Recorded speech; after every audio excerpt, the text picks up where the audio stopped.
James and jewellers, जहां आपको मिलेंगे एक से बढ़कर एक फैंसी डिजाइनों में हॉलमार्क जेवर। जी हां, आपने बिल्कुल सही सुना। अगर आपको भी लेना है गोल्ड और चांदी के जेवर तो चलिए आइए सबसे विश्वसनीय shop RS James and jewellers में। हमारा पता है लाल पैलेस स्टेशन रोड, सिवान। हमारा संपर्क नंबर है 9572658649 79798694। सिवान के चर्चित पत्रकार राजदेव रंजन हत्याकांड में स्पेशल सीबीआई कोर्ट ने बड़ा फैसला सुनाया है।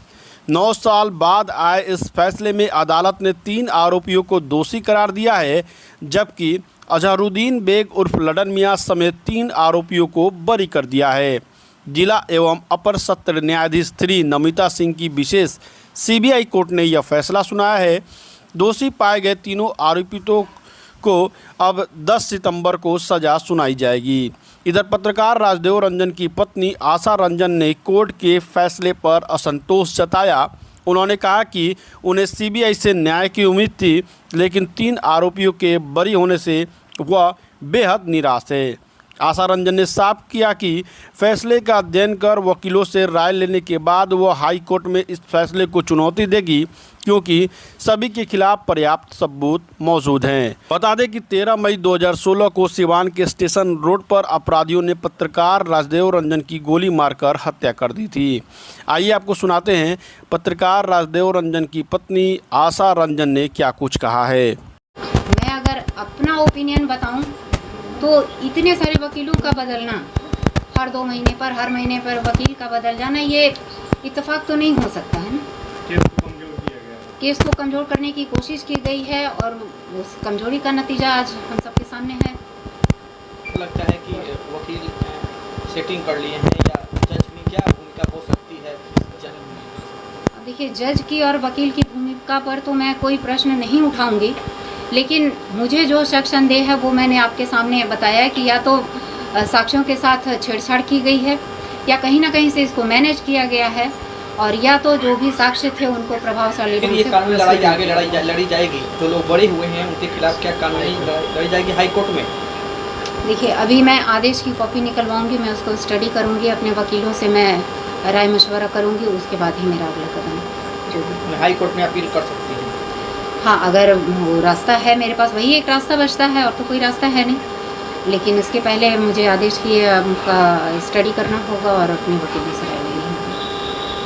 अच्छा, खासकर जो हमारे प्रशासन से क्या उम्मीद है या निवेदन करना चाहेंगे? वैसे लोग जो बैठे हैं देश में, जो प्रधान मुख्यमंत्री हैं हमारे देश के, हमारे बिहार के। देखिए, मेरी आज जो लोग सत्ता में हैं या जो भी प्रशासनिक अधिकारी हैं, उनसे मेरी यही एक विनती है कि ये न्याय सिर्फ मेरे लिए नहीं है। आप सभी लोग हमारी सोसाइटी का 4th पिलर कहलाते हैं, तो ये सिर्फ किसी एक की हार नहीं होगी, ये हार होगी उस 4थे स्तंभ की हार है। तो ऐसा नहीं है कि सिर्फ व्यक्तिगत रूप से तो जो मेरी क्षति होनी थी वो हो चुकी, लेकिन सामाजिक तौर पर ये न्याय मिलना चाहिए, और ये न्याय एक ऐसा मील का पत्थर साबित होना चाहिए जिससे समाज में एक संदेश जाए कि इस तरह के अपराध को घटना देने वाले लोगों के हाथ कांप जाए और वो इस तरह की घटना को अंजाम देने से पहले 100 बार सोचें। मैडम, ये जब ये लड़ाई शुरू हुई थी तो इस लड़ाई में बहुत सारे लोग आपके साथ थे। क्या लगता है कि अब कहीं ना कहीं आप अकेले पड़ गई? देखिए, अगर मैं व्यक्तिगत तौर से कहूँ तो मैं अकेली नहीं हूँ, मेरा पूरा परिवार मेरे साथ है।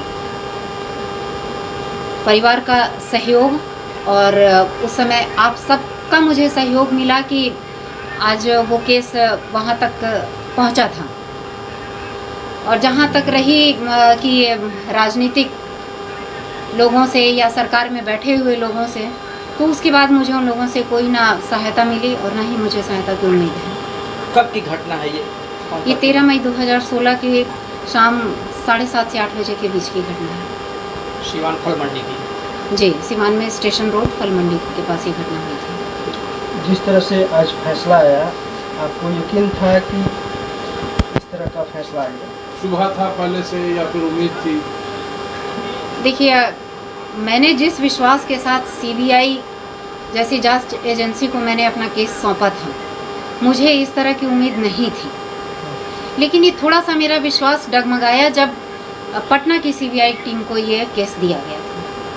और इसकी प्रोग्रेस में जो धीमापन जो आने लगा था, तो ये मुझे खटक रहा था। लेकिन फिर भी कहीं ना कहीं मुझे सीबीआई की जांच एजेंसी पर मुझे भरोसा था कि मुझे न्याय मिलेगा। लेकिन आज वो विश्वास मेरा डगमगा गया सीबीआई जैसे जांच एजेंसी पर से भी। चुनाव से पहले नतीजे आया, क्या लगता है फिर से राजनीति होगी? राजनीति करने वाले लोग कहाँ पीछे हटते हैं। वो तो इस तरह की घटनाओं पर कभी भी राजनीति करेंगे। उन्होंने 2016 में भी राजनीति की थी, उसके बाद भी कई चुनाव में राजीव जी के नाम से राजनीति हुई और वोट बटोरे गए, और आज भी वही होगा।